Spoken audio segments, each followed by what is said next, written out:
Hello મિત્રો, કેમ છો બધા? મજામાં છો ને? હું પણ મજામાં છું।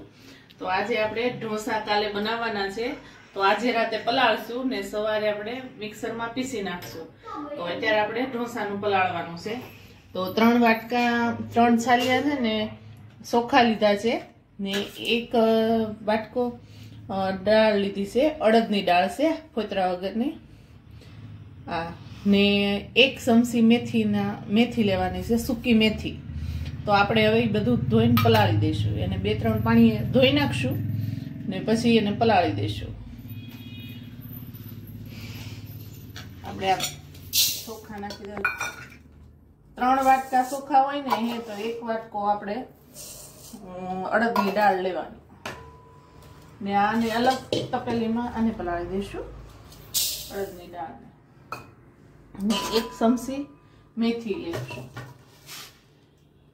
એ બધો મેથીને 1 ચમચી મેથી છે ચોખા ભેગી નાખી દઈશું। હવે આપણે બધું ધોઈ નાખશું, 2 પાણીએ ધોઈ નાખશું, એને જ્યાં સુધી ડોળું પાણી નીકળે નહીં ને ત્યાં સુધી આપણે ધોવાનું। એને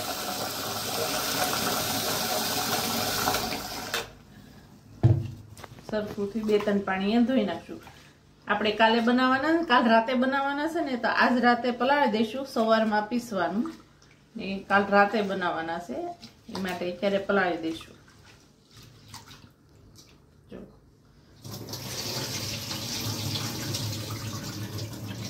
ને પાછો ઠંડીનું મોસમ છે ને, એટલે ઠંડીમાં જલ્દી હાથો આવે નહીં, એટલે આપણે મેથી નાખીને તો મેથીથી હાથો મસ્ત આવી જાય, એટલે નકર હાથો આવે નહીં।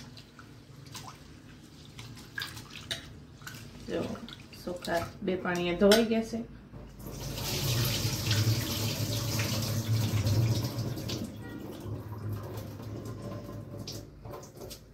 એવી જ રીતે આ દાળ ધોઈ નાખશું 2 પાણીએ, અડદની દાળ।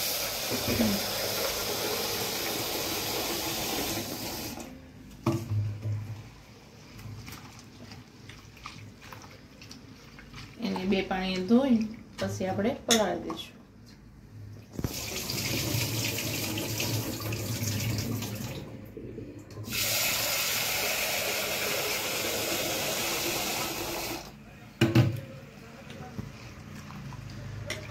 ચોખાનું દાળનું માપ જોઈને રાખવાનું ને એટલે સરસ ક્રિસ્પી થાય।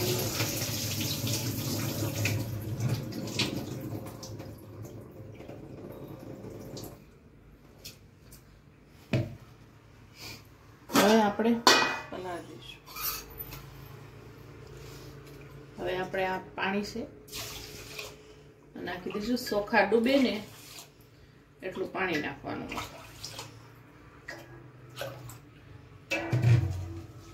જો ચોખા ડૂબે એટલું પાણી નાખ્યું છે ને હવે એવી રીતે દાળમાં નાખી દઈશું।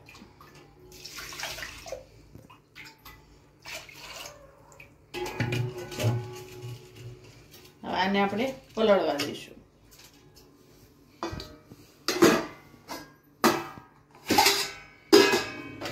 અને આપણે હવે કાલે સવારે પીસવાનું છે, અત્યારે આપણે મૂકી દઈએ પલળવા, આખી રાત પલળશે, આખી રાત પલાળશે અને સવારે આપણે પીસી નાખશું। તો હવે સવારે આપણે પીસી નાખશું।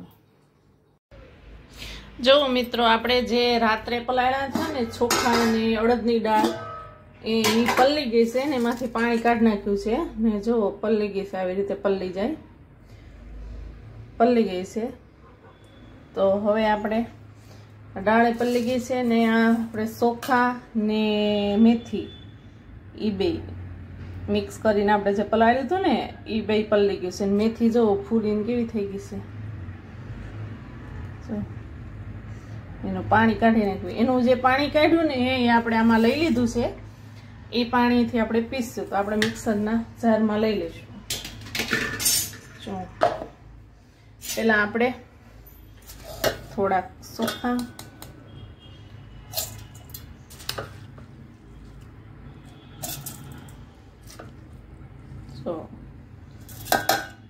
ને અડદની દાળ બધે મિક્સ કરી ને હવે જેટલું જોઈએ એટલું પાણી નાખીને આપણે એને એકદમ સ્મૂથ પીસી લેવાનું છે. તો આપણે હવે પીસી લઈએ. જો એવું સ્મૂથ પીસાઈ ગયું છે આપણું ઢોસાનું. જો તમે ઈડલી બનાવી હોય, જો એક કણી ન રહેવી જોઈએ. તમારી ઈડલી બનાવી હોય તો આમાં તમે એક વાટકી એક ચોખાના પૌવા આવે ને એ પલાળી ને એમાં નાખી દો ને હે તો તમારી ઈડલી મસ્ત ફૂલીને બને. તો આપણે હવે એક માં કાઢી લઈશું. આવી જ રીતે બધા દાળ ને ચોખા બે આપણે પીસી લઈશું. પછી તમને બતાવું. જો આપણું બેટર પીસાઈ ગયું છે એને આપણે ઘડીક ફેટી લઈશું. આવી રીતે આમ ફેટવાથી જલ્દી હાથો આવે છે અને ઢોસા ક્રિસ્પી એકદમ થાય છે. તો આપણે એને થોડી વાર આમ ફેટી લઈશું ને હાથો સરસ આવી જાય એનાથી. એક જ બાજુ ફેટવાનું.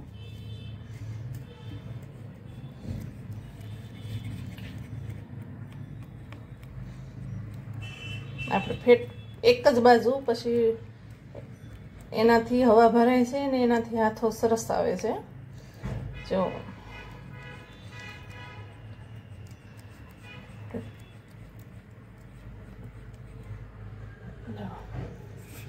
ને હવે આપણે ફેટી લીધું છે. ફેટી પછી આપણે ફેટાઈ જાય ને પછી એક લીંબુનો રસ આવી રીતે આમાં ખાલી નાખી દેવાનું, હલાવવાનું નહીં.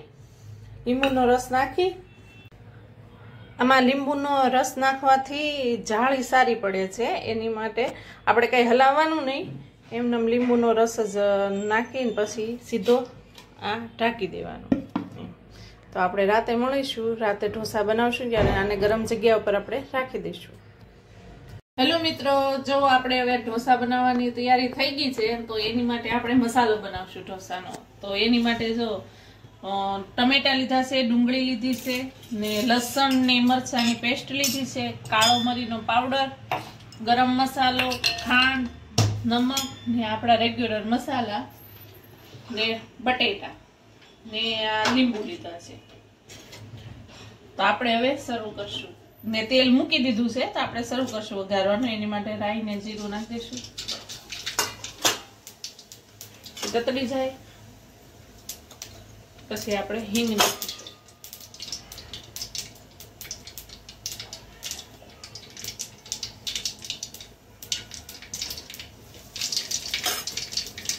હવે એમાં આપણે લસણની ને મરચાંની પેસ્ટ બનાવી છે ને એ નાખી દઈશું.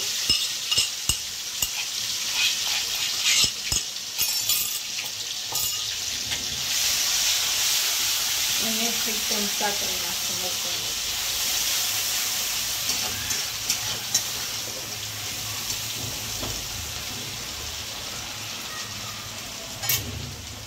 થોડીક હળદર નાખશું. 1 ચમચી હળદર નાખવાની. ને આપણે બાફામાં બટેટા બાફામાં મીઠું નાખ્યું હતું એટલે આમાં થોડુંક ઓછું મીઠું નાખવાનું. આપણે બટેટા બાફામાં નાખ્યું હતું એટલે 1 ચમચી જેટલું આપણે મીઠું નાખી દીધું છે. ને હવે બધું હલાવી નાખશું.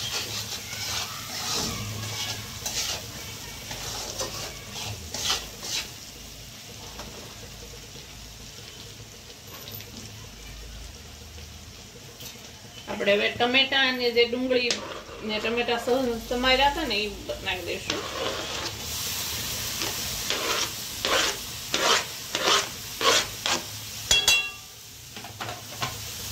ને હલાવી નાખશું.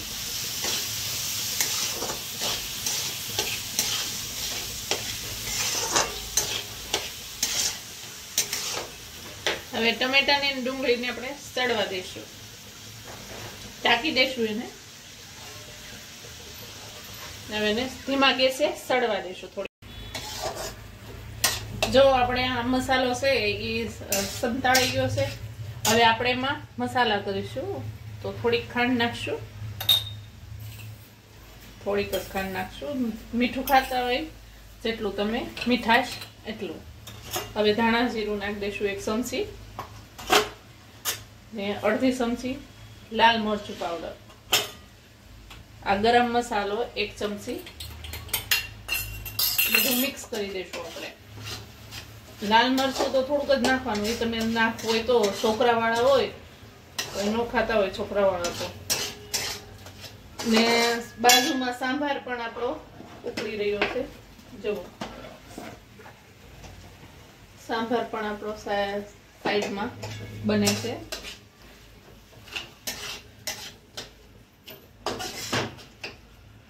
થોડો આપણે મરી પાવડર નાખી દઈશું, કાળા મરીનો પાવડર.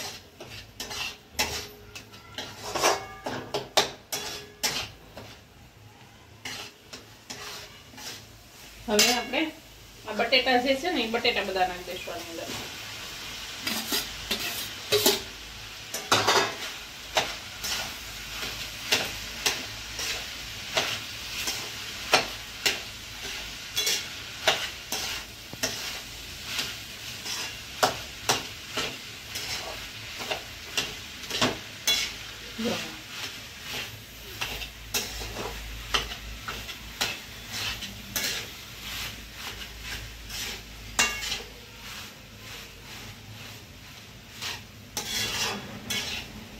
હવે એને ધીમા ગેસે થોડીક વાર રહેવા દઈશું, ઢાંકી દઈશું, ધીમા ગેસે રહેવા દઈશું.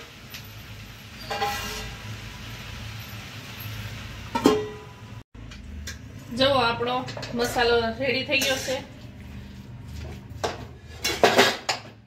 હવે આપણે એમાં લીંબુ નીસવી દઈશું.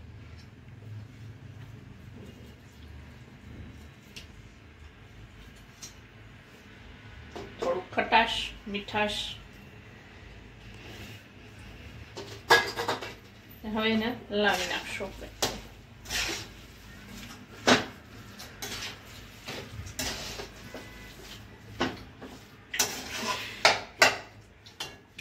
હવે આપણે ધાણા ભાજી નાખી દઈશું.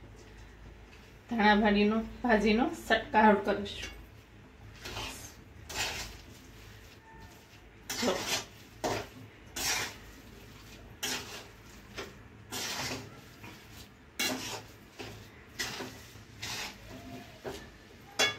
થઈ ગયું ને મસ્ત.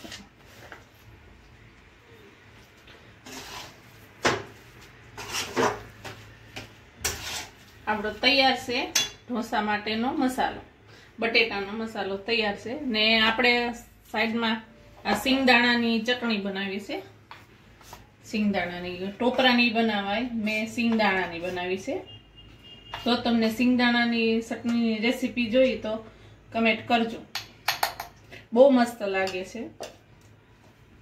જો આપણું બેટર એકદમ રેડી છે ઢોસા બનાવવા માટે. એમાં થોડુંક આપણે મીઠું નાખીશું, થોડુંક નાખવાનું.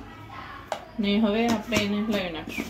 ને આપણે લોઢી તપવા મૂકી દીધી છે, હલાવી નાખશું. ને જો આવું બેટર રહેવા દેવાનું છે, કરીને તો લીટો પડે એવું. ને હવે આપણે લોટ મૂકી દીધી છે, તપી ગઈ છે. આપણે એનું ટેમ્પરેચર કરવાનું છે, તો ધીમો ગેસ કરી આવી રીતે. હવે એમાં 1 ચમચો આપણે બેટર નાખીશું. પછી આપણે વચ્ચેથી આમ હલાવવાનું, વચ્ચેથી હલાવી ને પછી એને રાઉન્ડ રાઉન્ડ રાઉન્ડ રાઉન્ડ જવા દેવાનું. ધીમો ગેસ કરી નાખવાનો ને ધીમો ગેસ કરીને રાઉન્ડ રાઉન્ડ રાઉન્ડ રાઉન્ડ ચલો. ને પછી કરી નાખવાનો ફૂલ ગેસ. એટલે આપણું મસાલો પણ તૈયાર છે. એ મસાલો પછી નાખીશું. પેલા રાઉન્ડ રાઉન્ડ થઈ ગયો. હવે આને આપણે શેકાવા દઈશું. જો આપણો ઢોસો સરખો થઈ ગયો, શેકાઈ ગયો છે. ને હવે જો બધી કિનારી સોડી પણ દીધી છે. તો આપણે હવે એમાં આપણે બટેટાનો જે મસાલો બનાવ્યો હતો ને એ મસાલો નાખી દઈશું.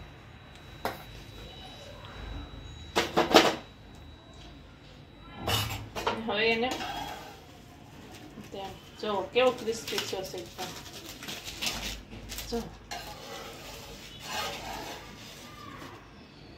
આપણે એને સર્વ કરી દઈશું. જો કેવો મસ્ત ક્રિસ્પી થયો છે. અડો તોય ત્યાં મોડો થઈ જાય. જો અવાજ આવે છે ને. તો આપણે હવે એને સર્વ કરી દઈશું. તો આ સિંગની ચટણી છે ને સાંભાર જવું મિત્રો. તો હાલો બધાય ઢોસા ખાવા.